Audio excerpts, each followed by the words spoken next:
All right, tonight, there will be bourbon is going to pour a glass with Carey Duval. How are you, brother?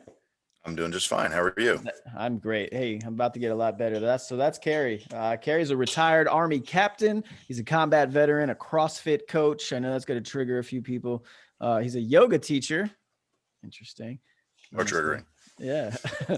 Personal trainer. He's a champion adaptive athlete. Got some questions on that. That sounds pretty fucking awesome. A prosthetics designer and a general health enthusiast. I sounded like Mike Tyson on that one. He's a general health enthusiast, not enthusiast. Right. I'll bet Mike Tyson would agree with that. That too. So you know what? Still though, at this point, I know Mike's like in his 50s. I'm still not gonna say that to his face. I'm just not gonna do it. Oh hell no. I'm not. Yeah, I saw him training up to go up against who was it? Roy Jones again. Yeah. Did you watch that? No, I didn't because I didn't have that app. Yeah. Yeah. But dang, dude. I feel like as much as I loved Roy Jones, I feel like Tyson won. Mm-hmm. And I believe it. Yeah, I think he was not allowed to hit Roy in the face. I don't know, it was weird. But no, I loved Roy Jones growing up. So yeah, you do a lot of work, man. A lot of good stuff for veterans. He's dedicated to helping others, working with multiple charity teams. He's a consultant for prosthetics development. Really cool. Government-funded medical research. And yeah, let me touch on this first, man. You say you believe your best way to build community is to foster healthy communication and for people to work together. What led you to that? Was it your time in the military, or was it your time just seeing how CrossFit gyms are, or what kind of got you into the mindset that community is something important? Well, when I got I've always been a bit of a fitness nut just in general, but when I got blown up, I was at Walter Reed Hospital. Okay. And recovering from a polytrauma injury, you lose a whole bunch of weight all at once. And like I said, I like to lift, and I told myself right up front I was gonna I won't be able to lift as heavy just yet, but I can put together, I'll learn the skills that I need to. And some of the first people that found me in the recovery center, the MATSI at Walter Reed. Sorry, I just pulled out my damn headphone thing. Nice. Walter Reed were a couple of adaptive athletes, one-legged guy and a one-handed guy who, we started talking. We shot the shit, and they said, and this was like maybe a month and a half after I'd been blown up, and they go, "Hey, there's this competition called the Working Wounded Games that is happening down here in Vienna, Virginia at this gym called CrossFit Rubicon." Yeah, and okay. they're like, day after Halloween, come on down. I'm like, all right, cool. And I went down there and I saw, and I hadn't really done CrossFit up to that point at all. I'd done a little bit of powerlifting and the like. But I saw these fucking jacked amputees, like absolutely destroying these very punishing workouts. And this is the day after like my last surgery of getting like the wrist that I don't have anymore plated. Mm-hmm. And so I'm just absolutely high on oxycodone, and I'm watching this guy. And so the thing that I remember most distinctly is I'm watching these guys crush it. And you know who Derek Carver is? I don't know his name. No, I don't. He's this real beefy high leg amputee. He's just like the dude's a fucking monster. He's one of the guys that started Team Some Assembly Required, which I'm on now. Oh, cool. But he just he's doing this burpee and throwing a 60-pound sandbag over a pull-up bar workout, and he's doing burpees faster than I've ever seen a human being do them. And then he picks up this 60-pound sandbag one-handed and he throws it over the pull-up bar that I'm like 15 feet behind. And it was like Lord of the Rings or something, where I'm just like, oh, fucking incoming. And I turn to the side and I almost get creamed by this thing. Would have broken a few more bones again. But yeah, I saw it. I saw that. And I saw how much these people were legitimately helped by just being able to be around other people that were the same. And so I picked up a couple CrossFit certifications and went from there. That's crazy. So that was kind of your first introduction to CrossFit. Yep. Okay, cool. All right. Now I'm gonna come all the way back. All right. So before we get into how Carey found himself in this position, I like to always talk about what I'm drinking tonight. It's going to be a little 1792 single barrel, right? So Oh, good shit. 1792. Yeah, they make a ton of different expressions. They got a full proof, they got a 12-year, a sweet wheat, which is delicious if you can find it. They don't make much of it. And then the regular one. And then the 1792 distillery actually was kind of left for dead in the early and late 90s, early 2000s, then kind of got reinvigorated, and actually was named the whiskey or the distillery of the year last year. If you are into James's whiskey Bible, that guy. But this stuff is delicious. Oh, yeah. So I encourage everyone to check out some 1792. Fortunately, they haven't seen the price gouges that every Buffalo Trace product that I adore has seen. But so that's what we're going to have tonight, fueling this discussion. Now I want to know, Carey, how did you find yourself? Where are you from, first of all? Mostly from Colorado. I was born in Clarksville, Tennessee, when my dad was at the 101st Airborne.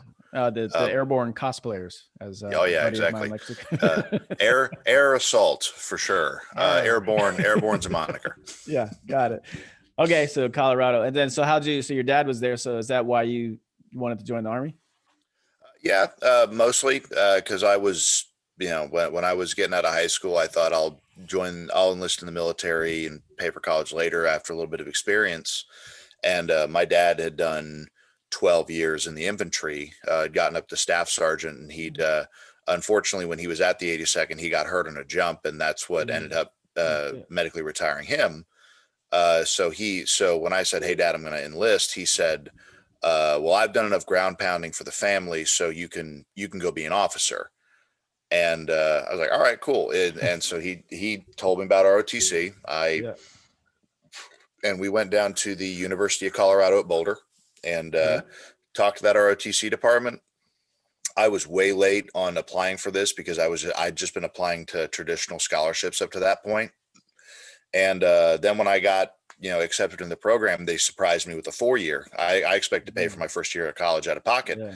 And they were like, "Hey, here you go. You've earned your scholarship because you passed all of our requirements and everything." So got to do 4 years ROTC at Boulder. Nice. Okay. And so then, but you initially enlisted. I was planning on it, and then just went the ROTC route. Okay, you went to ROTC. Yep. All right, so you get the ROTC, you go to University of Colorado at Boulder. Really awful place to go to college, I would imagine. Such an ugly scenery. Oh, terrible. Yeah. That's rough. I mean those flat irons. I mean, could you block the view of the sun a little bit more, please? Just like get these fucking mountains out of my way. So obviously you did good enough at the ROTC program to find yourself on active duty, right? So. Yep. Yeah. Okay. Where did you branch into? I branched into infantry by way of military intelligence. They don't need a whole lot of military intelligence LTs. So I got to sign a little slip of paper that said I'll be in the infantry until I'm a captain, which is what I wanted to do anyway. Yeah. I really wanted to be an infantry guy because that's what my dad was. And I was like, I want to do this. And got into it. And thing about ROTC as opposed to West Point or anything, I had about a 6-month lag between when I graduated college and when I went to infantry school. Oh, wow. So I had about 6 months to be essentially just a working bum or I supposed to be a hobo. Where I worked for a wedding venue, and I was a handyman for like 6 months, and then went down to Columbus, Georgia. It's my first time since I was a little kid living outside of Colorado, and the South was a culture shock and a humidity shock. Yeah. Columbus absolutely is a culture shock. The home of Fort Benning. What a wonderful place. Mm-hmm. What year did you go there? I got down there right at the end of 2012. So we were all saying that our obligations are going to be up in about 3 weeks because the apocalypse was going to happen. And it turned out John Cusack lied to us. So, yeah. All right. So once you commissioned there, where'd you end up getting your first duty station at? First duty station was Fort Campbell. I ended up in the same brigade that my dad had been in. That's hilarious. And we've got the same name. So I called him up and I was like, "Hey, Dad, did you maybe piss off a lieutenant who might be a general now, and I'm going to get roped into some shit over here." And, but I got to go over there, be air assaults. you know, initially, like like after infantry school, you're supposed to go to ranger school. I went, immediately got hurt for being a fucking idiot. You know, like going too hard on an obstacle course and jacking up your knee. And so it was going to be like, I'm going to Fort Campbell and I'm going to a unit. And, you know, normally just because the way it is, they'd send you back to ranger school. Mhm. I get there, they're gearing up for a deployment. And, you know, the rumor is always that this will probably be the last deployment to Afghanistan at the time. And so I Little did I they was know. like, yeah, little did they know. But so I just said, oh, well, heck, it'd be, you know, Ranger School is always going to be there. And this is a 9-month deployment. Like, it'd be cool if I could deploy. And, you know, the battalion commander was a gentleman who, probably one of my favorite commanders I've ever had, who just said, hey, stay here, go to Ranger School, you'll be fine. But a sergeant major overheard me. He was like, all right, given the sergeant major comes up to me in the 3 shop and goes, well, given the choice, would you deploy or go to ranger school? Like, he's like ranger school is going to be better for your career. And I said, I don't care. Like, you know, I don't want to skimp on a deployment.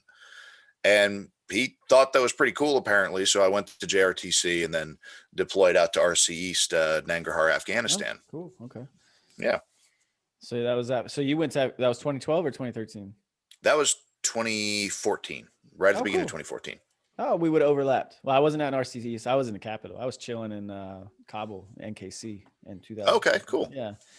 Okay. So yeah, that's actually where I did my first any type of organized CrossFit. So we had NKC CrossFit and then the CrossFit Kandahar. Went and visited Nice. Kandahar CrossFit.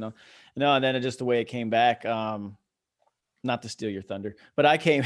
So that's when I really got into it, because I had learned about CrossFit when I was in drill sergeant school in 2008.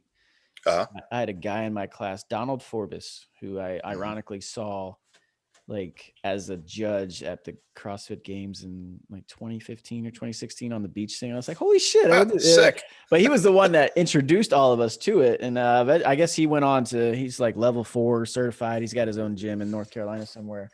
But I would always see him after class. Like he'd be out with like a set of rings on a pull-up bar or doing handstand push-ups against the barracks. And this is 2008. And he's like, yeah, CrossFit.com. Just check it out and go learn the workouts or whatever. And I was like, okay.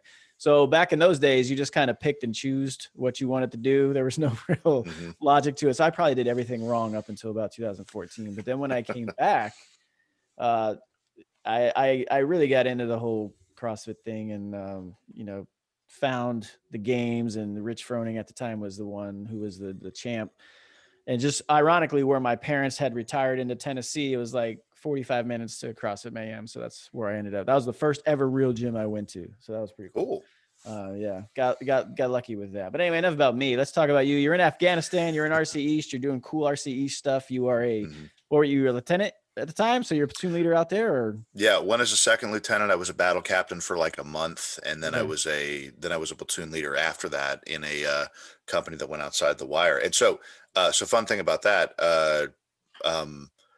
on the share drives out in Afghanistan was where I actually found my first CrossFit methodology stuff, because my fiance at the time, who's now my wife, was doing CrossFit at CrossFit Sanitas in Boulder, because she was 2 years behind me in RTC.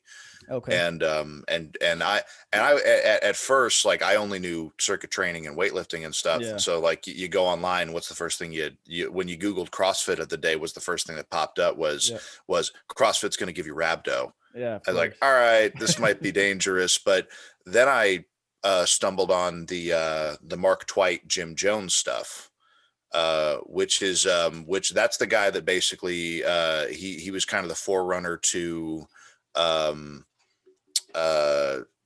mountain athlete and tactical athlete. A lot of those guys, like, they have very similar kind of methodologies, and he's one of like the OG CrossFit guys that kind of broke off. So I started falling in love with his version of circuit training, and then that kind of led into learning a thing or two about CrossFit and what they did. And so, like, in the process of this, I was actually in Afghanistan. I got those good deployment gains where I was like pound for pound stronger than I'd ever been. I was a pretty lean, like 215 pounds or so. Just like, how tall are you? I'm 6'2". Okay, you're a big boy. All right. Yeah. So right. Yeah. I mean, right now I'm hovering right about 275. So Are you like I serious? was. Oh yeah. I'm Jesus. I'm denser than I look. Freaking deadlifting 500 pounds and like it's fun for reps. Okay, Yeah. cool. Yeah. For reps, we'll get to reps eventually.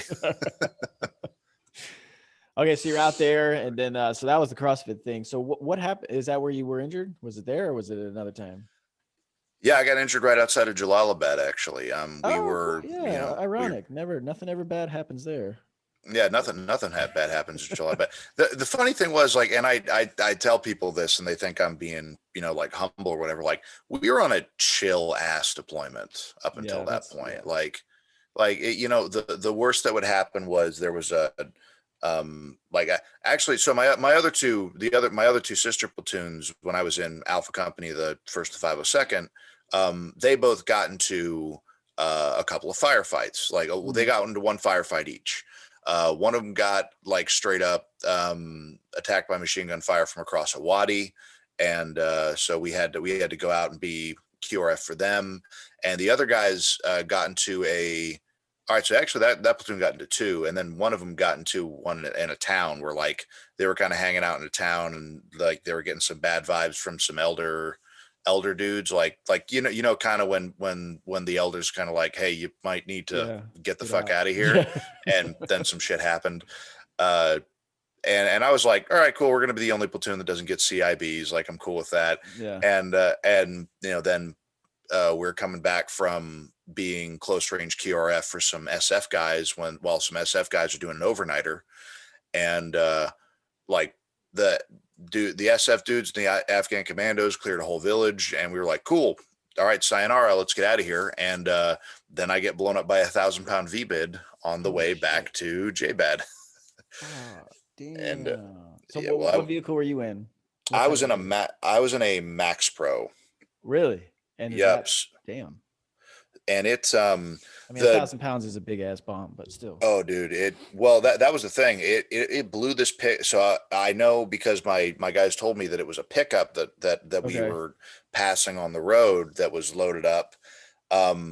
This thing went off with such force that the pickup truck was confetti, and my commander, who was in the vehicle behind me, was like straight up thought it was an under the road bomb, like the way that my Max Pro got blown up, rolled 3 times. The door of my vehicle came off and rolled. And when we landed on the TC side, so I was head in the dirt, and my guys all got out just fine. One dude cracked a vertebrae. Most of them got banged around a little bit in the head. Just from just some TBIs and the like, and then it was small complex ambush. They took a little bit of machine gun fire, and then it was a medevac, and I got to be lucid for that. So, or I got to be awake for the whole thing. You got to do your rollover training. Yeah, what if I hadn't been pinned underneath everything.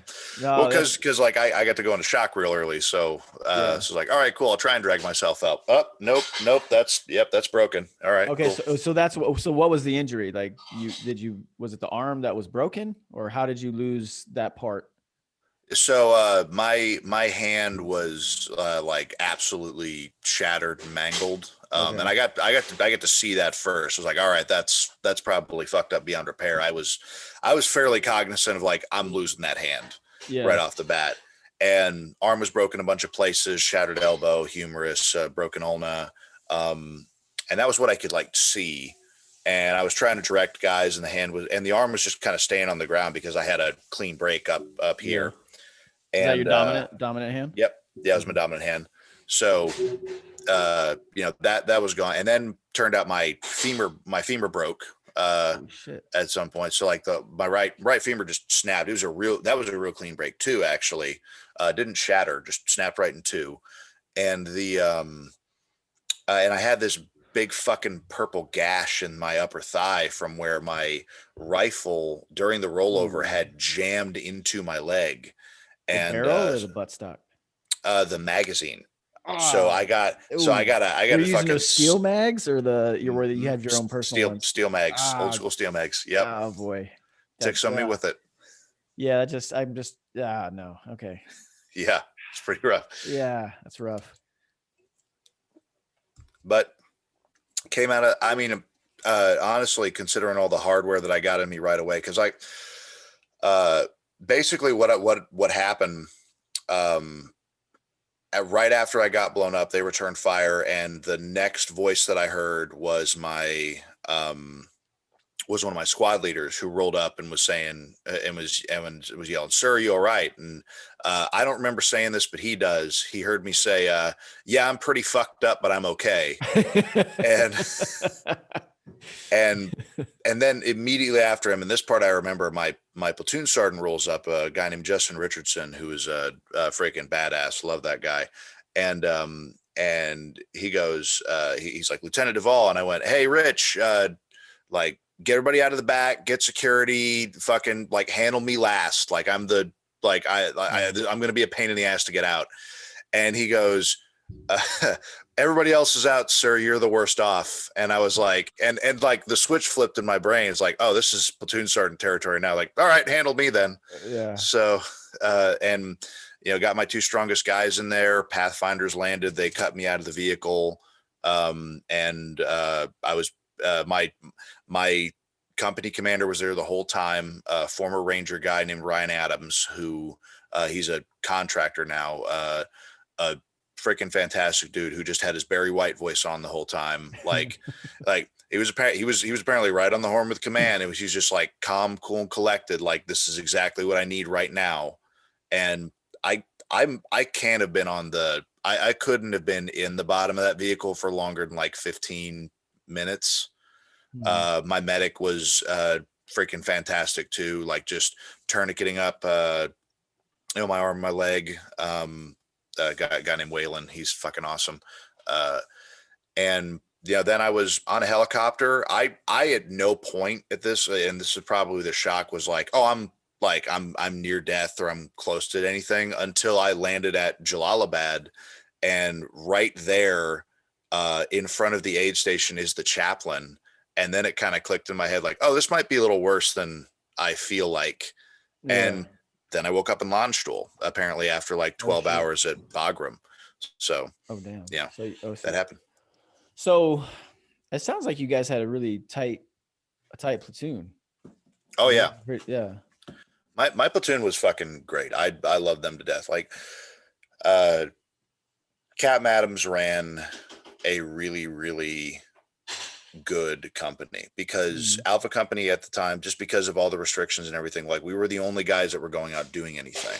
Yeah. And our mission started as we're counter rockets. So we're going out and we're trying to stop. We're just trying to put the kibosh on those rockets that are never going to hit anything on the base, because they're just stacked up onto grain bags out in the middle of a field somewhere. Fire and forget, whatever. Fire and forget. And then that kind of moved into a little bit of partnering, because SF had bigger fish to fry. So we partnered up with the Afghan army and local police.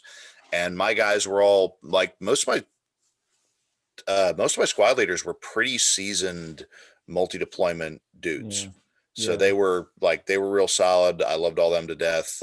Like I said, my platoon sergeant had been around the block more than once. The guy that I, got the platoon from, he knew everybody backwards. And he was a real solid guy. Went off to be the freaking Wig and Tights Brigade over at 1st Infantry after that, or 3rd Infantry, whichever that is. And the whole unit ran really well. I still love those guys. Yeah, I keep in contact with everyone that I can find on the internet. That's great. See, just listening to you describe the soldiers that you had, it's still kind of, it irritates me. I don't know how you feel about this, because like, I specifically joined because of 9/11. Like, that was my life-changing culminating event, time to join the army. Right. And, I went into Iraq in 2003 for the invasion, and then I didn't do another real deployment until I went to Afghanistan in 2013, same time you were there. And then I went back to, that you want to just talk about a chill deployment, is what I did in 2015. But it's always, it bothers me that you're describing guys who've done multiple and not just chill deployments. You're talking about infantry dudes who've done multiple deployments, right? Oh, yeah. And so I remember going back to Forbes. I remember asking him while we were in drill sergeant school, like, because he was a ranger, and he had done, I think, 7 or 8 deployments into Afghanistan and Iraq. And ranger deployments are a little shorter, so I was always just blown away by the number. And then I asked him, like, why'd you get out of that? Why would you want to come do this? And he said, I still remember him saying, like, hey, look, because one of his buddies in his ranger battalion was in a drill sergeant school with us as well. This guy Ellis, I'll never forget him. He was another cool dude. But I remember him saying to me, like, hey, eventually your number's up. I've done 7 or 8 of those things and managed to get out with no injuries, nothing like you went through. So I can see that, but I remember at the time thinking, like, why are you going to do this shit? Like, you get an opportunity to go do all that cool stuff, but yeah, like, oh yeah. And it bothers me. The reason I bring that up is, like, here it is, man. It's 2021 and this shit's still going on. And I just, dude, we're coming up on that 20th anniversary of the reason I joined, and it bothers me. So I don't really know how you feel about it, or if. No, that's the thing. I feel the same way, because I feel like I feel like we got really locked into a quagmire here in a lot of ways, and I think that the issue came real early. If you'll just pardon me put my hat on here, where do it. It really became it like what I think got conflated to the point where the human factor got forgot was the if you don't support the war, you don't support the troops. And which, like, I don't like, I took a logic class in college. Like, that's a pretty big logical fallacy to me. Yeah. Right. And cause I could, like, no, I can support the fuck out of the troops. Like, I love the troops, because, they're me and fucking everybody that I know, and a whole bunch of really fucking good people that I've met. And I don't think that, like, I don't think that silence should be bought with fear like that, where it's you are absolutely, like, you are persona non grata because I can say that you hate the truth. Tell you what, this is a weird tangent for this, but have you ever seen that Netflix series Bojack Horseman? I've heard of it. I've never really watched it. It's very nihilistic, very quick. It's got, like, it starts very funny, and then it gets like it's like, I shouldn't be this emotionally invested in this poorly drawn horse. But my favorite episode period is the second episode, because it's called Bojack Hates the Troops, and it lays this out, because he's basically like Bob Saget, and basically, like, he gets in a tiff with a Navy SEAL in a grocery store over, like, a box of muffins, and he didn't know this guy was a Navy SEAL, so so it becomes this big media circus, and he just keeps saying the wrong things, and it to me actually, like, it legitimately illustrates this thing. Like, it's all a big satire, but at the end it makes this real point. It's like I think it legitimately cheapens it cheapens how, like, what the cost of this stuff is. Yeah. To say you don't support the war, you don't support the troops kind of stuff, because we're 20 years in, and it's well, that's my issue with what you're saying is, like, it's a very definitive statement. You don't support the troops, then you don't support the war. Like, we've gotten into this environment in everything, not just with the military, but everything politically or anything today. It's either you're this or you're that. Oh yeah. Everybody on one side of the room, everybody else who thinks you're all on the other side, right? And there's no more allowance or acceptance for people who are just like, well, wait a minute, no, hold on. Yeah. Why can't we ask some questions here? Fact-finding questions. Why can't we do some of that? It has nothing to do with supporting the troops, because the troops don't get no say in this. Like, when a unit like yours, for example, gets its orders, and you've got E6s and E7s in it who've done this multiple times, they don't get to say, like, nah, I'm good. I'm gonna sit this one out. That's not an option. So it's not about supporting the troops or giving the troops a voice. It's about, hey, I support the fact that our dudes are going and doing this stuff 3, 4, 5, 8 for some times. Joe Kent, retired Green Beret, now running for Congress up in Washington. 11 deployments that guy did as a Green Beret in his career. 11. Oh, shit. That's a fucking problem.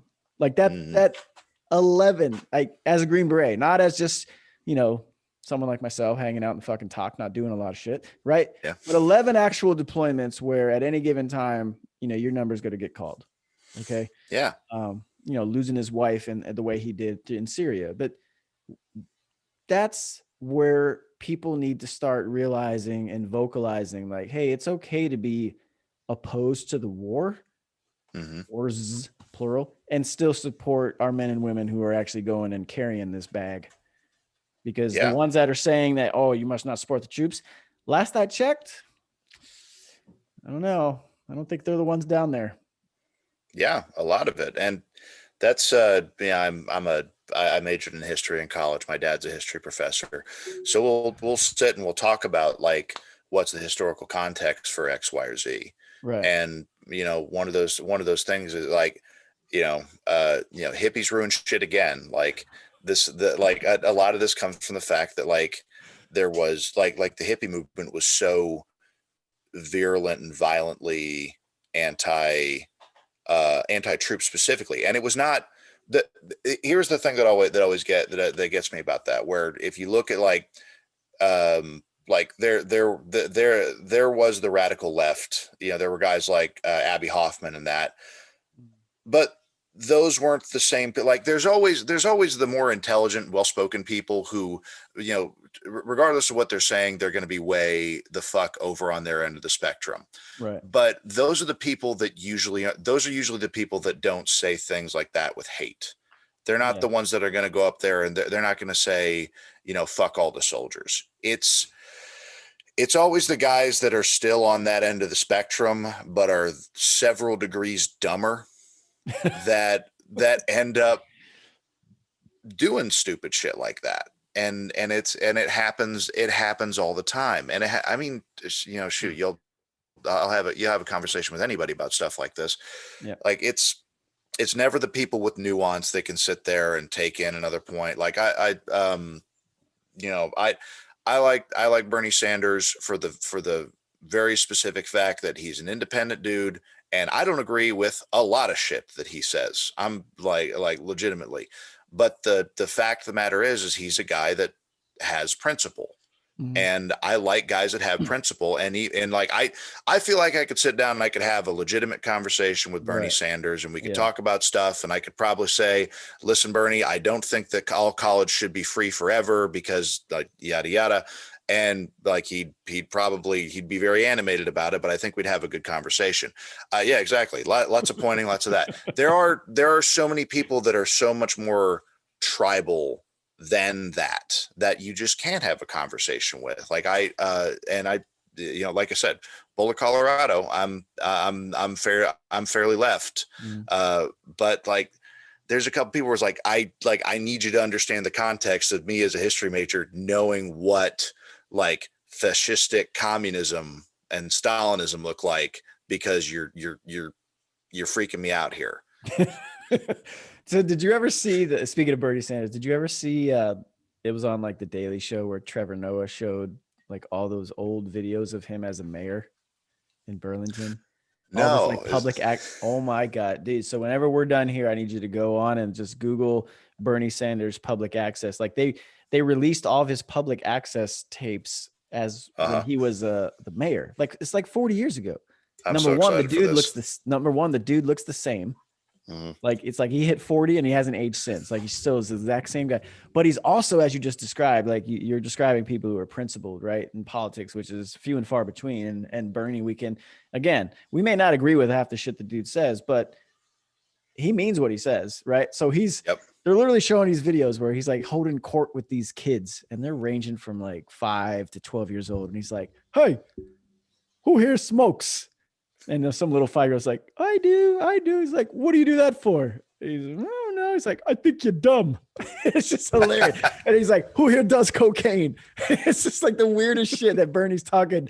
And there's another one where he's like driving down one of the streets, and there's these kids on the sidewalk next to a freshly planted tree. And he just hops out the car, and there's some dude filming him. And he's like, hey, what do you guys think of these trees? It's just And these kids are Oh, like, man. I gotta get home. My mom doesn't want me talking to strangers. It's just totally authentic. It's just hilarious. Like it makes no Yeah. sense like why he's doing this, but he did it.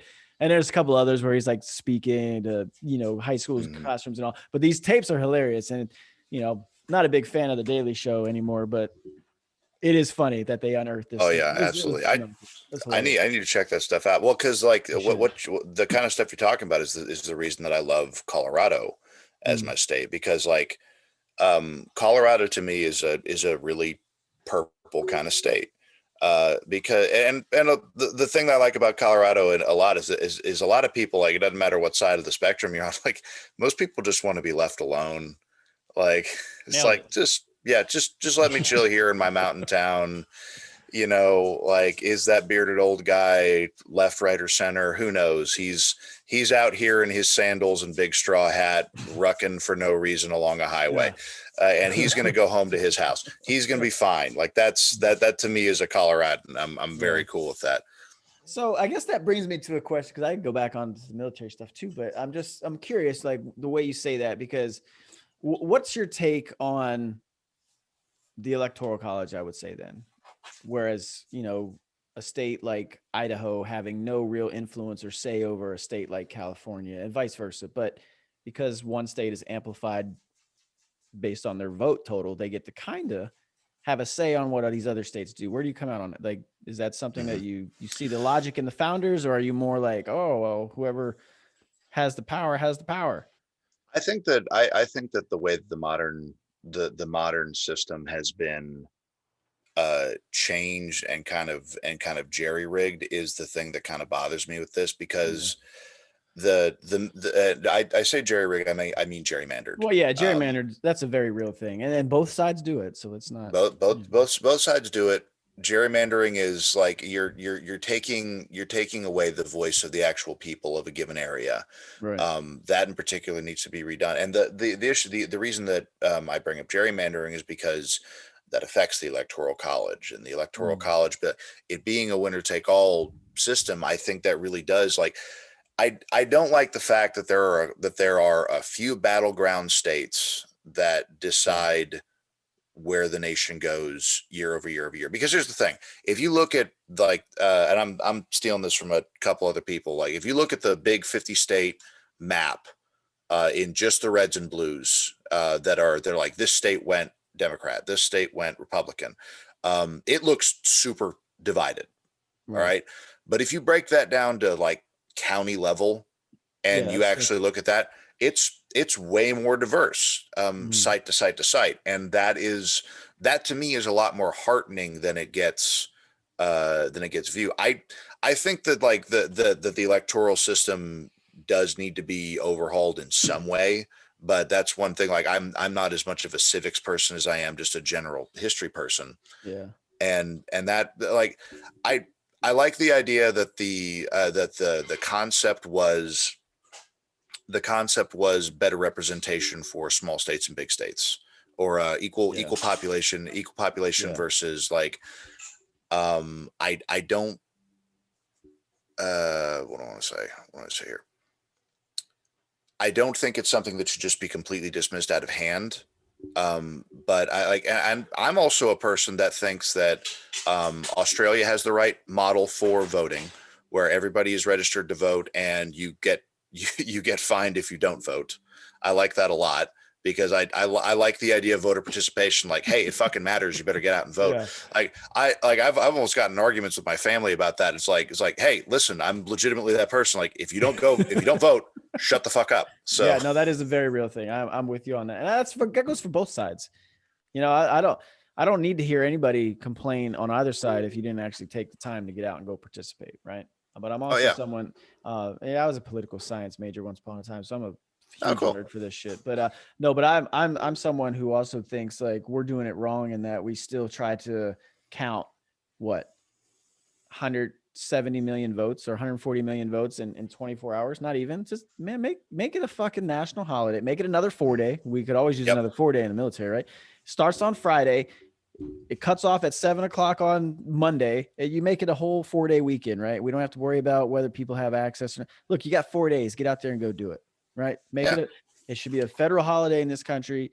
And the military, of course, because I'm always in favor of more days off. Military should have Friday and Monday off. Military only. Rest of the civilians have to go work. But that's what it should be.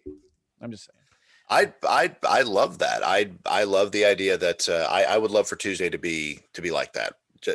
Yeah, like Super Tuesday, like but for real, like, hey, it's Super Yeah. Tuesday because now you're about to find out who the next leader of the the country is for the next 4 years. And exactly. Well, so there's a I mean there's a real interesting like historical precedent for like where the whole election night thing came from. It's a ratings thing. Like it was like when news became a big thing in the 60s, like it was, hey, we've got this computer here, quote unquote, that is totally giving us the projections from all these states. And it's actually legitimately like it's bullshit. There was no like there was a computer that was not in the studio, so it's like it's these old school news anchors that are looking at this at a set prop, and they're getting the feed into their ear of like, hey, here's the actual supercomputer that's actually doing all these calculations, and like that yeah, it's going to take a couple weeks to actually count all the votes, man, but like getting everybody's hopes up that like the night of or 2 days on is going to be like you're gonna know who that president is, like that sets up an unrealistic expectation, and it goes back to those people that are like the people that are going to fuck it up for everyone are the people like, no, this is reality. Like it's not. Yeah, it's just we've got some work to do there. I want to double back. No, I hate that fucking phrase. I don't want to circle back. I want to go back. Let's circle back and unpack this. Yeah, we're going to go back. All right. So what happened after your injury? So you woke up in Landstuhl. How had you, it didn't, so were you there that long? Like what were the actual injuries? 3 days. So you lost. So I lost most of my hand. I had a thumb and wrist bones on this side because they were trying to do limb salvage.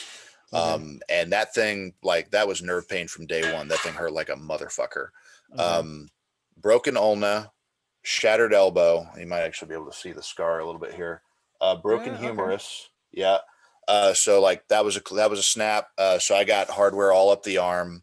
Broken femur. So I got a trauma nail in there, and they had to remove about 20% of my quadricep. So I got a tricep on one side, and I got this big old lightning bolt of a fucking scar on my right leg.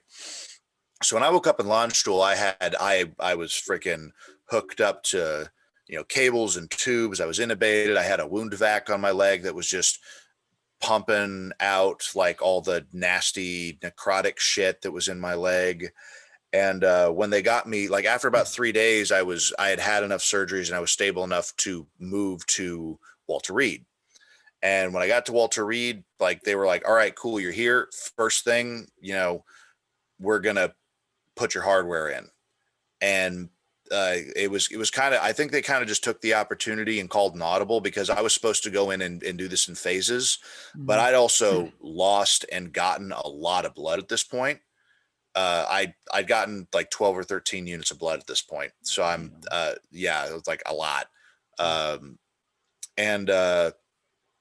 So I think they might've called an audible and like, we need to do we can do all of his hardware right now.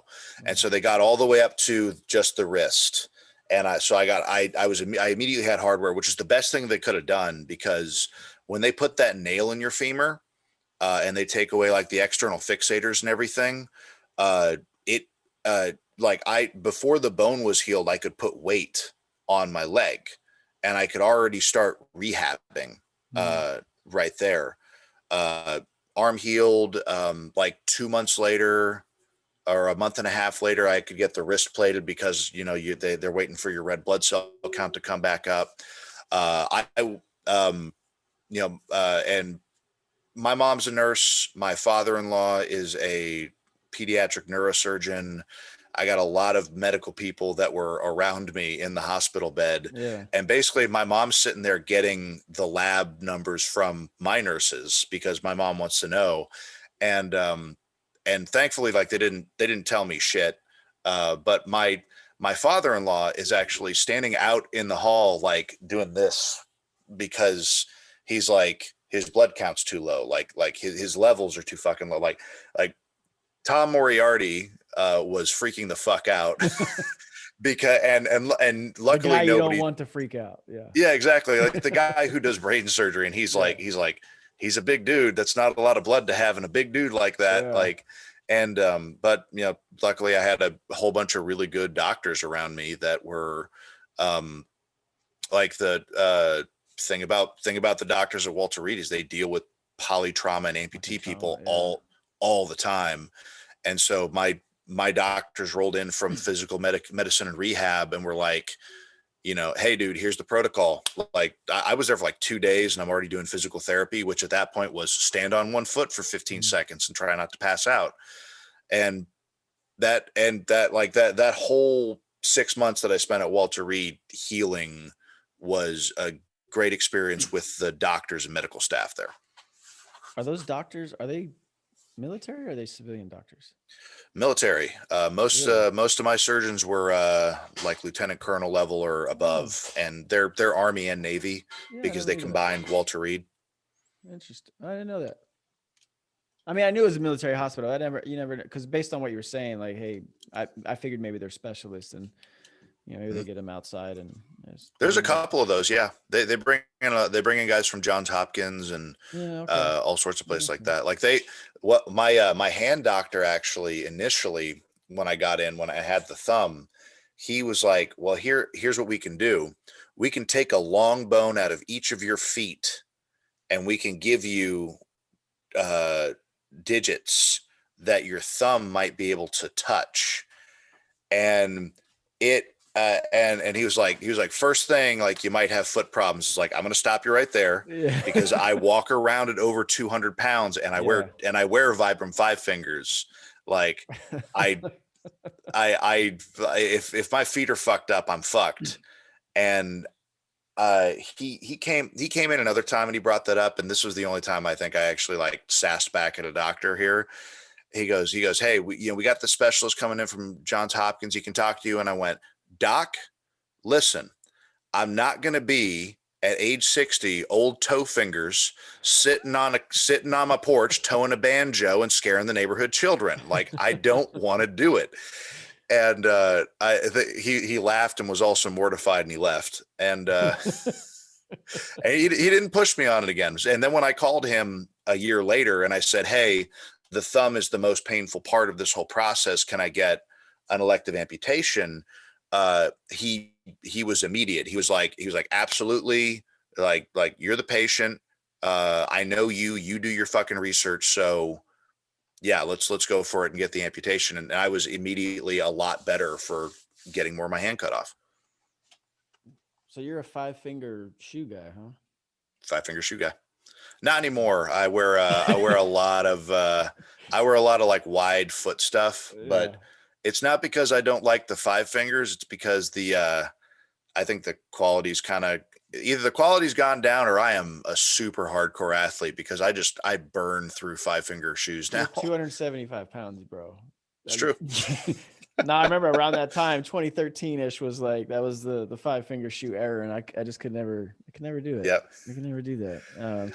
I liked them. I liked them for hiking and everything. I still always have a set, but like, I can't work out in them anymore. Like, you want to talk about CrossFit? Like, you can't rope climb in 5 fingers. Those things come off like a mother.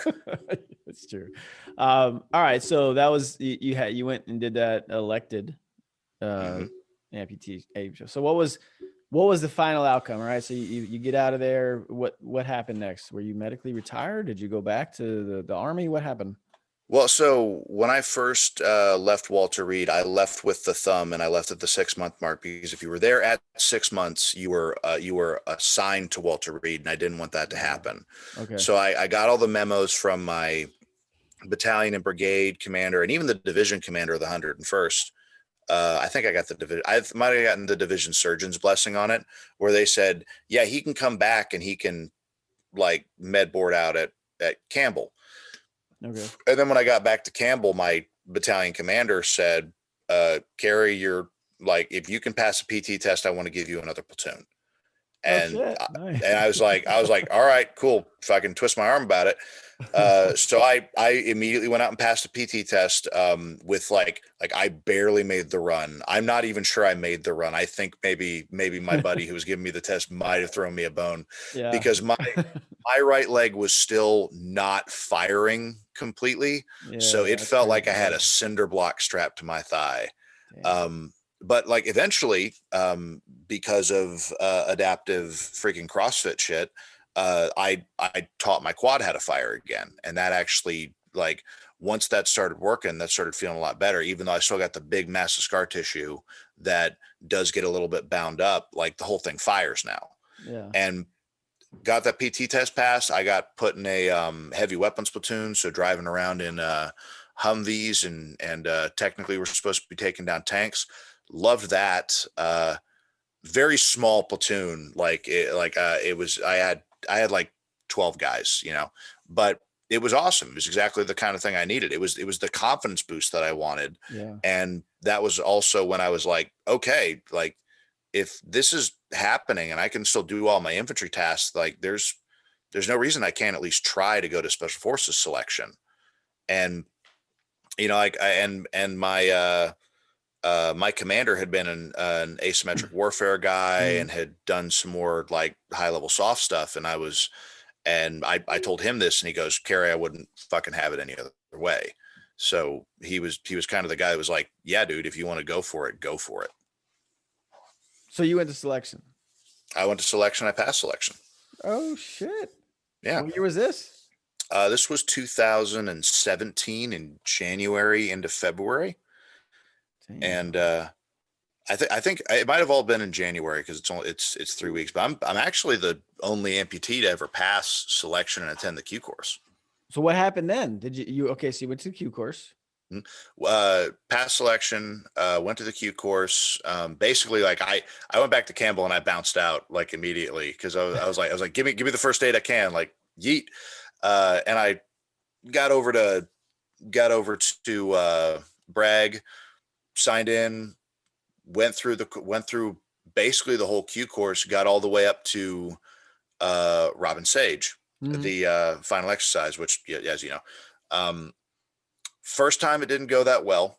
There was a big team dynamic thing between like me and the other officer. We were not doing a good enough job of like conveying the mission.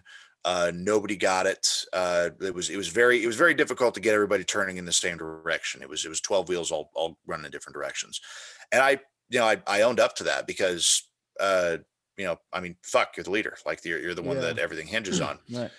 And, went through a month of retraining, went back to Robin Sage again and, had a conflict with the, instructor and his civilian counterpart that I like they took issue with me and I didn't know about it for a while. It took me until pretty deep into the exercise, like past the point of no return, that I realized that specifically the main instructor was fucking with me and me pretty specifically. And he thought that I was cheating. He was under the impression that I had fleeced my buddies for information on this lane, and I was using that to try and game the system. And when he brought this up to me, well, yeah, so he brought this up to me about halfway through the practical part of the exercise, and might have been a little bit before that, but basically he gets me and one of my radio operators in the same room, and he's pulling some interrogation stuff, like he's trying to do the prisoner dilemma on us. Yeah. And we're both like looking at each other like, I don't know what the hell he's talking about, man. Like, and he's like, sworn statements. He's like, don't fucking converse. Give me some sworn statements. And our statements matched up because we had no fucking idea what he was talking about. Yeah. And he got up in my face about it. And he's like, he's like, I think you're G2ing this. I think you have prior intel on this. And I was like, sorry, I don't know what you're talking about. There's no way. Like, there's no way I would screw this up for myself. Yeah. Like I wouldn't do that. And the thing that really got into my head was, he would come at me with that. And my Yeah. answer was like, hey, if we had intel on this lane, don't you think we'd be doing a little bit better? Yeah.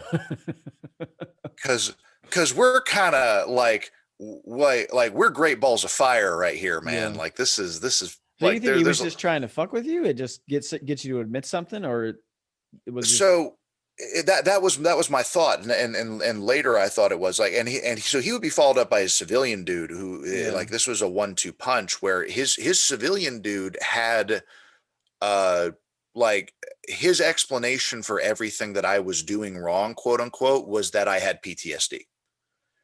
He Oh, was wow. like, you've got PTSD. You can't control yourself. You have no impulse control. Like, and he was very nice about it. He was like, it's not your fault. Like you're Yeah. fucked up in the head. Like you're a compulsive liar and you can't control that. And it really gaslit me. And I was Mhm. like, and so my brain was divided. Like you could feel the cognitive dissonance of, these are instructors that are here supposedly to help you improve. Right. And one of them is saying like consistently that you are a compulsive liar and you are cheating on this lane. And the other is saying, yes, that is happening because you have PTSD real bad. And it didn't occur to me that, like, I was like, these guys are trying to help. I'm still trying to, like, I still have a chance of passing this. Yeah.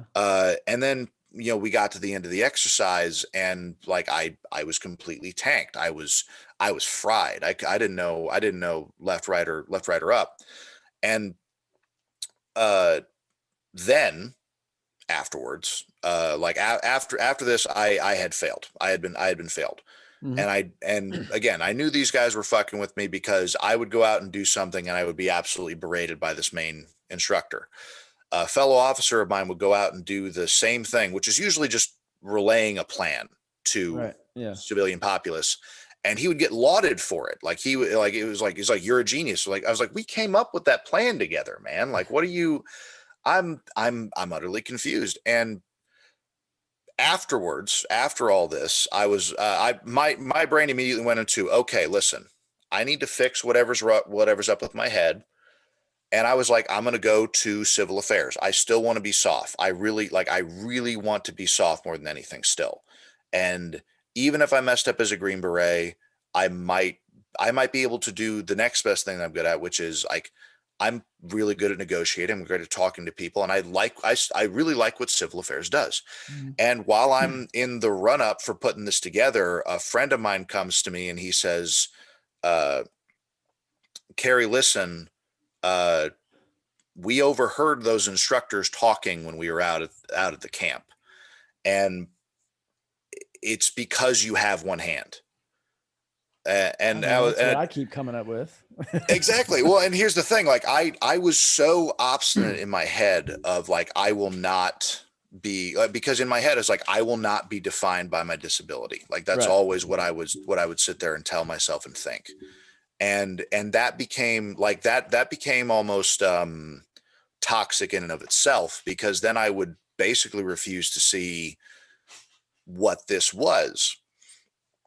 And so I took that. I took it up the chain of command as high as it would go. I got I got varying levels of, I got apathy, I got completely ignored, and then when I got to the highest level, dude thought I was trying to blackmail him.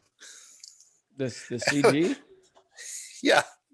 So I pull out, so I've got this document in my hand, and the first thing that was out of his mouth is like, I'm not putting you back in the Q course. I don't care what you have. I was like, I don't want to go back in the Q course at this point, man. Like I'm a month on and I'm trying to apply for CA. And then he just sat there and berated me for a half hour with a full bird colonel watching. So, the full bird colonel could say, well, that never happened.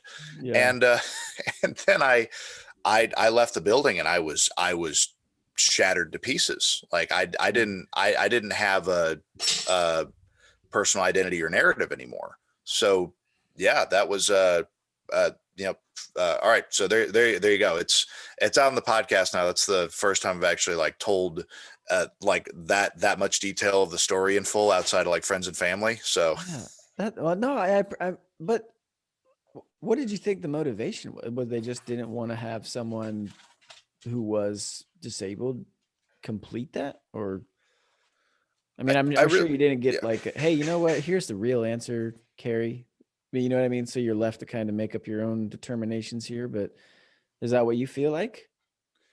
Yeah, well, because I didn't want to think it because I didn't want to think it at first. And I wanted to think that like the reasons that I'm screwing up are literally of my own volition. Like it might be partially because of the scenario, but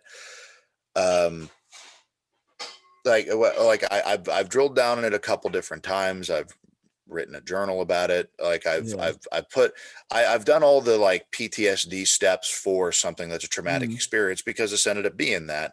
And I've come down to two things. Either this gentleman had absolutely convinced himself that I had found prior intel on this lane and I was using it to derail him, which I think is not likely considering all the facts. Or like, I think this guy might have had an ego issue with me. And as much as I was trying to be humble and trying to not, like I wasn't going around parading like, hey, I'm the first one-handed Green Beret. Yeah. That it might've just been as simple as that. And there's a part of my brain that doesn't want it to be that petty, but there's a really strong possibility that it was. So what happened next? Well, did you go to civil affairs or no? Nah, because at that point, like I was in the process of going to civil affairs, and I remember going in for the civil affairs physical because I'd done the whole cute course. All they needed was a SEER physical. I'd done SEER, which I fucking loved SEER like that. So you made it through SEER. made it through SEER. Yeah. Okay. I love all those instructors still, man. There's a couple of those around here just in general. Yeah. But like all they needed for civil affairs was an updated SEER physical. And I remember going into the office and I was getting all the paperwork together and the guy, I just remember like my heart being broken because the guy was like, you need another waiver. And it sounds real dumb, but I had about 5 waivers in hand. Like normally because they were in duplicate from like, here's the group surgeon, here's the 101st surgeon. Like, it's like, here's all my waivers that said I could compete and I could do the SF course. Like it's still soft. Yeah. And this guy was like, we need another waiver. And I had a breakdown. Like I was like, not at that point, but that was like the long road into, I was drinking a lot, sometimes during the day when I was supposed to be working at a sustainment brigade, and things just kind of kept dissolving for me, and eventually, like I legitimately had a breakdown, and I was like I ended up screaming at this major over the phone, who was a really nice guy, but like I was at the end of my rope. Yeah, and he said, Carey, we're going to take you to behavioral health because I brought up suicidal ideations. And he was like, we're going to take you to behavioral health. He's like, you don't need to do this job anymore. It's like, you're fine. And I went into behavioral health and they kind of, and basically what they kind of pried out of me was a lot of stuff that I had been ignoring for several years. Like, I've got fucking terrible nerve pain all up my arm and back. That's from the amputation, obviously. Right. And so, when I went in and I was still like really fighting, like I can still do this. Like, why would the fuck would somebody do this to me? Like I eventually that led to me, going through a medical board again, for the second time since I'd been in the Army. And that led to right now I'm on terminal leave. I'm medically retired. And right now I'm looking at prospects and the whole last year, since I haven't had to go into the last job that I was out of, the last couple jobs that I was out of, because there's a couple fucking fantastic Green Berets over at SWIC that have helped me out by putting me in a spot where I can actually do what I need to do. I've got prospects outside the Army. Like I'm working in prosthetics with, Yeah, that's crazy. Well, so what's yeah. going on with that? Well, so Biodesigns Prosthetics is out in Westlake Village, California. I started working with them right before I went to. Oh yeah, you're Yeah, I'm around in there, aren't you? California. I don't know where the hell Westlake is, but I'm in the Bay Area. Oh, okay, yeah. So they're south of you by a ways. They're Okay. they're in they're just north of LA. Okay, cool. Got it. And so they're down there. I started working with them right before I went to selection because prosthetic arms weren't keeping up with what I needed to do. Okay. And like you could see old pictures of me where it's like I've got a decent sized arm and then I've got like a stick. Yeah. and it just like it felt like ass. Like prosthetics weren't doing it for me. Found these guys because of the guy who owned CrossFit Rubicon, who was the big adaptive athletes guy. His name was David Wallach. He goes by Chef. And he's probably the most like giving-est guy I've ever met in my life. I'm working out at CrossFit Rubicon, and he just goes, hey, Carey, there's this prosthetic company out in California that makes unique splint design prosthetics. And that was it. I fucking called him. I immediately I was like, okay, how do I get, you guys under TRICARE so I can actually pay for this? Cause there's no way I can afford a prosthetic arm on my own. Right. And I've been kind of a proselytizer for them for a while. And so when I got contacted by a company called Brain Robotics to work on a new version of a robotic hand, they said, hey, we want you to work on this hand. And I said, well, fun thing, I would love to work on your hand, but what's your anchoring system? And I can't remember if they had one or they didn't have one yet. And I said, you need to talk to Randy and Julie Alley out at Biodesigns. And I got them linked up, and the whole enterprise from there has been like it's been moving forward. Like they're the people that I'm talking to be either a contractor or specifically what I want to do with Randy at Biodesigns is I want to work in prosthetic rehab with them and help other people that have gotten prosthetics. That's cool, man. That's awesome. So, okay, so I had a few things. Have you ever heard of do you watch the NFL or follow football, college football at all? A little bit. Okay. Have you heard of Shaquem Griffin? Yeah. Okay. Yeah. I heard about him a couple years ago, and I said that guy better not join the Army because that's my shtick. Yeah, no. So I went to University of Central Florida. So we're that's my alma mater where he went. But no, what was crazy about Shaquem Griffin is his older brother was already in the NFL, great player at UCF as well. And then Shaquem, All-American linebacker. But I remember when it was time for him to come out, he went to the NFL scouting combine and they had a prosthetic on for him. I mean, he had already had it developed for him when he was at the UCF, but it was for him to again, Mike Tyson, specifically for him to be able to bench press. Yeah. And it was so cool because like the dude's still doing like the same amount of bench press reps as anyone without a fucking prosthetic. You know what I mean? Dude was a monster. Yeah. Like, but that allowed cool him to do that, which was so cool to see. Like, and it what's even cooler is because that side it's somewhat undeveloped, right? But he was still that fucking strong. And then not allowing him to be able to work out and still do those same movements that everybody else is doing. I think that's super cool that's something that's going on. So is that something you're trying to develop, something more for people to be athletically inclined or more of an everyday day to life thing? For everyday I life like, well, I like the athletic stuff a lot. And I do think if I could, I was talking with a friend of mine about this, a guy by the name of Logan Farr. He goes by Mr. Footloose on Instagram. Okay. He's a BJJ guy. He's got no feet. He got run over by a train. He's also the nicest fucking guy on the planet. He's so great. But he was talking about going into prosthetic design and helping out people that are in austere environments, So building prosthetics for people that, like going to Africa and people that get their hands chopped off, or, kids that get their legs blown off in Indochina, like Yeah. things like that. And I love that idea. I also love the idea of that being a nonprofit or something where you can make bespoke prosthetics for people for, like, hey, you've got a prosthetic that can do 50 to 75 to 80% of the shit that you do need to do, but but there's a gap. There's Mhm. something that you want to do that you can't, that the commercial hands or legs out there aren't able to do. And is like, I love to tinker. That would be the thing I would love to do. Like, let's talk with my engineer friends over here. Let's sketch up something that would work. 'Cause there's somebody that does that with surf prosthetics. Like, that's Mhm. awesome to me. Yeah. So okay, so then you okay, so we'll delve more into the adaptive athlete side of things. So I you heard of was it Kevin Ogar? You heard of Oh him? yeah. Yeah. Fellow Yeah. Coloradan.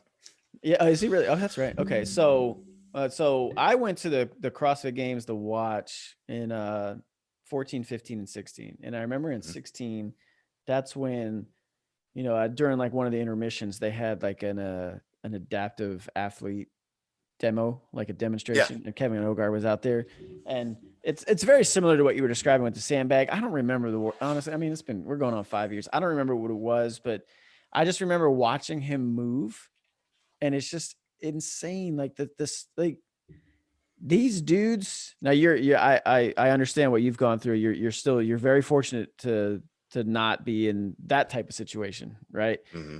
But it is crazy to watch. I just watched a video. I don't know who the hell the dude was, but he's got one arm, like there's Hmm. nothing over it. Like he Yep. like squat clean. Well, I think he snatched 175. Then he goes into like Yep. a front squat and a clean, and then he goes into a jerk finally at the end, like as a complex. And I'm like, most dudes can't do that with two arms. Let's be That'd be honest. Logan Aldridge. He is Was that him? oh yeah, he is a monster. Like It's ridiculous. I'm chasing that guy and Casey Ackery all the time. They're so much stronger than me, man. It's crazy. Oh man. But it's so cool though, because Mhm. and I want to say, like, I feel like CrossFit has really kind of created a place for guys like that to Mhm. participate, number one, but also to show off what they can do. Like, you see the open now, you got the adaptive athlete division. Yeah. Who knows if that's something that's going to actually make an appearance at the games this year, maybe, because Oh, it is is it actually, because yeah, okay? That's cool. it's the fact the fact they published that on the same night now, because like last week's last week's open, I didn't Mhm. have to wait a couple days because Wheel Wide usually handled that independently, and they had a lot of good guys fucking working their asses off Mhm. putting that shit together. And then CrossFit has their open, and now they must work with them up front, because the second the announcement was out, when they printed off all the scorecards, there was Mhm. the men's upper division So adaptive version. okay. And So what was it? so the workout was for 21.1 was it was wall walks and double unders. Well, And for, right. Okay. yeah, and for us, it was for the upper guys, it was you do one set of alternating lunges and a burpee for every wall walk. Yeah. And then you do the same amount of double unders. Probably worse. So you're doing Oh double. man. Yep, double under still. Actually, like so I've got a bit of a paunch on me right now, like Fupa, we and call and and I don't know what it was, but for some reason I actually got in a rhythm, and my double unders were better than they've been in a long time. And so, like, I didn't even crack the top 20 with my score, but I'm like, you know what? I'm happy with this right now. Like, Yeah, I'm the this is solid. opposite. Man, with the whole the shutdown, especially out in California, has been much more Mm. restrictive. I maybe have done double unders 5 times in the last year. So that was Yeah. definitely my weakness. Cause like, you know, there's very few things I'm good at. One would be deadlifts. The other would be strict handstand pushups. So I've always been good at those things. That's it. Don't know why. Nice. So Diane's your shit. Yeah, Like, I can do a sub 3 minute Diane, no problem. And I do it strict. damn. I don't kip. I've never kipped handstand pushups. I actually learned this from Rich Froning at the level 1. I did my level 1 at CrossFit Mayhem. Uh, Hmm. the reason he doesn't like the kip, and why strict handstand pushups were always in the programming back then, when that whole "what's Rich doing" thing kind of came out, like his Yeah. programming was released. And I remember asking at the L1 ceremony, he's like, why do you have so much strict? And he's like, well, kipping puts a ton of pressure on your neck, and I don't like the way it feels. And I always kind of felt the same way. I just didn't know how to vocalize it maybe. And I feel like he was the one that able to put that in the context for me. But even to this day, I will not kip handstand push-ups. I won't. I don't like resting on my neck. And honestly, the ironic thing was, because the wall works weren't that bad, it's just I sucked at like I was doing sets of 15 on double unders. I was so bad at them. I just lost all my coordination. But I did it on Saturday. Today's Tuesday. My neck and my traps are still sore from the wall. Still. And I only did it once. I'm not one of those dudes that's like, let me go do the workout 14 times. And, I'm going to get it on. Once one and done, man. But I got into, I think I got 11 of the wall walks on the round of 15. Shit. Nice. But that's because I can't do double unders anymore. So yeah, if a few more double under skills and, cause that's all it comes down to. It's that round of 21 is what separates everyone. And then there's the fastest fucking finishing that really bothers me. Fastest guy in the adaptive division, for upper division, he did it in just over 11 minutes. Oh, so he finished the top like 10 spots in the adaptive upper extremity, finished. It was crazy. So are you guys going to have an online qualifier like the masters and all do?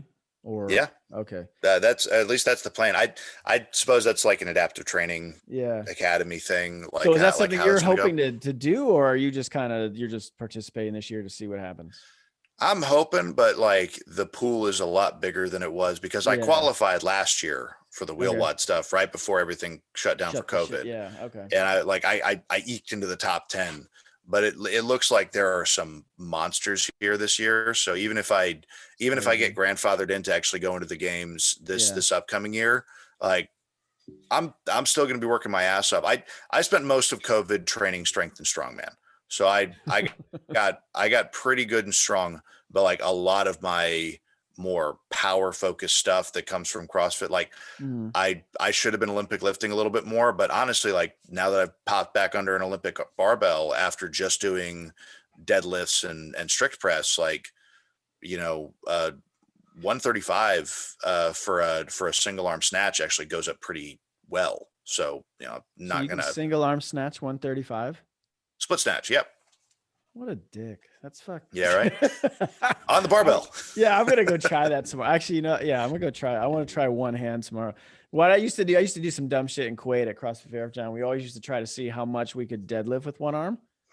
Oh yeah. That's always my warm up when I'm deadlifting. Cause I want to, cause I got the strap on one side. So that's all just back stability. But on the other side, I want to see how good my grip is. Yeah. So I could always hook grip with one arm, 225.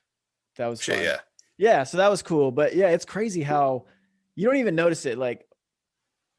You take totally for granted what you can do with two hands. Let's put it that way. Oh yeah. So when you try it with one hand, you're deadlifting. It's amazing how quickly that grip just goes. It's not really there. You need that second, I guess, anchor, whatever the hell it is, or point of contact. That's awesome, man. I'm really, I'm going to be pulling for you now. I hope you make this qualifier, make this shit. Hey, me too. And if I get through the qualifier, maybe I'll, cause I finally picked up running again too. So I'm going to, that sucks. Yeah, plenty good. I love trail running. I don't like road running. Yeah. So pre CrossFit, I did two marathons. One I trained for, and then one I did in Afghanistan. Actually, I did the Marine Corps marathon just so I could get a day off. Oh, cool. So we did it at NKC, right, in conjunction with the Marine Corps marathon back in the States, but we had to postpone it 2 weeks for security reason. But no, I remember. So did you ever get to go to NKC, the new Cabo compound? No, I didn't get to go there. Okay. Cause I was wondering if you did, because you had one of the coolest names in title only, which is Battle Captain. What sounds cooler than that? Yeah, nothing. It's you're definitely a fobbit. Yeah, I remember seeing that because I was in a sustainment division or sustainment command at the time, and I was like, "The fuck is a battle captain? Sounds cool." The battle captain. But yeah, so our compound was like an L shape, right? And it was about 2/3 of a mile around. So the marathon was 39 laps. And they would blow a horn every hour for us to change directions just to kind of, break up the monotony. Yeah, it was hilarious. And I just remember it was so miserable that day for whatever reason. It was like 30 degrees. It was super wind. It was sunny, but it was just so windy and miserable. And I was just like, at least I get a day Uh, off. It was so bad. So fucking dumb. But oh man. you probably know this. Joe will do anything for a day off. I Yeah, would. it's true. I would. And so shit, what the hell else was I gonna bring up before you real quick? How you feeling about the whole CrossFit thing going on right now? Now that they've, new ownership. I don't know how quick or how intently you follow it, but a lot has changed in the last year since about this time last year is when it all kind It's of. true. I was not I don't pay that much attention to like HQ in general. Yeah. At least I never did, but you know, the fact that there is actually an adaptive division, because Yeah. the that's like, obviously that's my wheelhouse. That's what I Right. know about. But the reason that I know anything about it is because Crossroads Adaptive Athletic Alliance was the first, and the Working Wounded Games was the first adaptive competition I ever saw. And Chef was such a huge advocate for it. Brendan Ferreira, who's up in Somerset, Massachusetts, he's my fellow one-handed 101ster, who's a fucking monster. He's my mentor straight up. Jason Sturm, those guys were all such like advocates for adaptive athletes being at the games.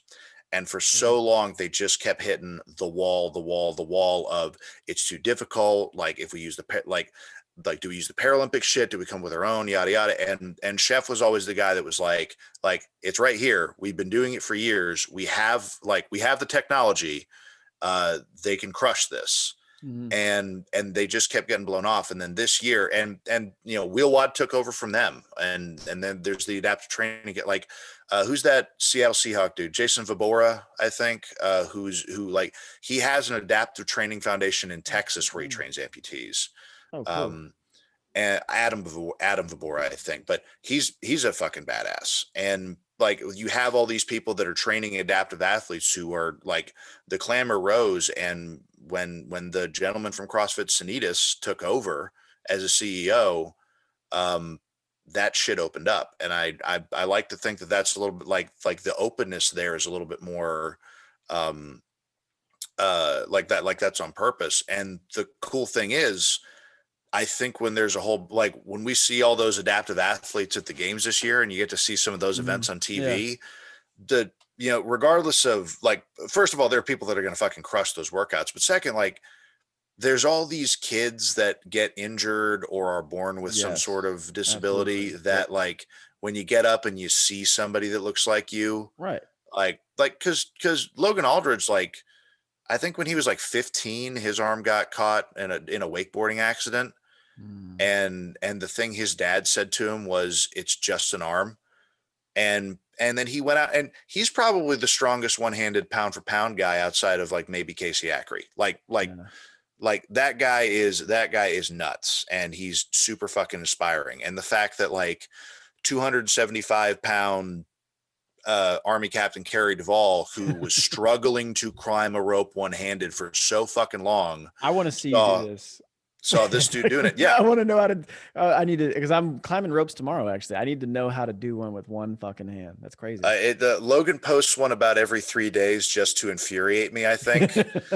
Yeah, right. He doesn't know who the fuck I am, but I've met him once, but every time I see that, I'm like, damn, I need to get better at those, man. Because he flies up those ropes. It's really cool.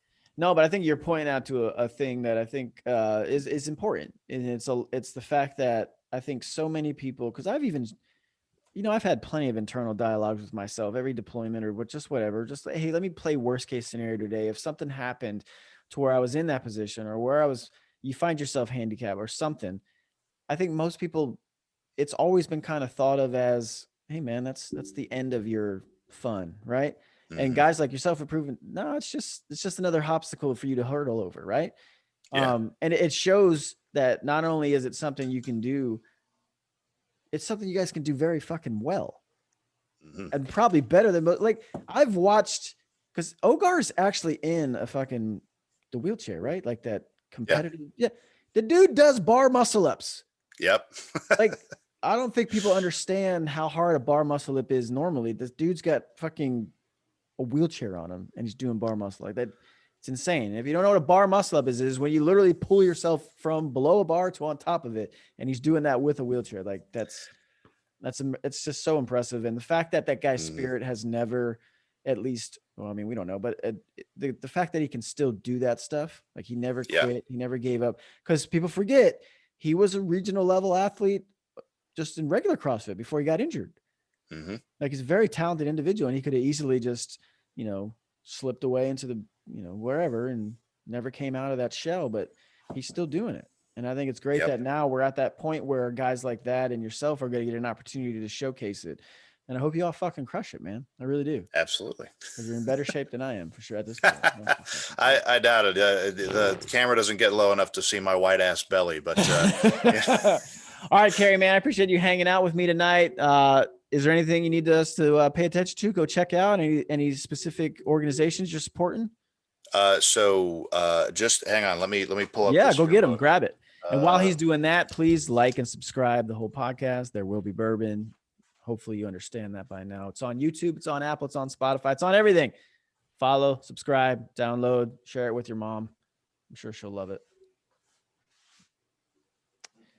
I need to pour another glass. We got steaks we're about to cook, so I know I'm going to have a conversation with myself right now while Carey comes back. Oh, damn, he's back. All right.